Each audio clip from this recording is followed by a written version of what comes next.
In this video, I'll show you how to activate Total by Verizon SIM card on your phone.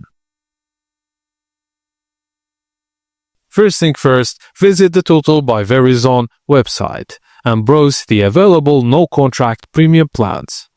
Select the one that fits your data and call needs, and on the website, click Activate button.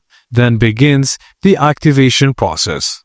Now the website will guide you step by step. Just make sure you have your device and SIM card handy.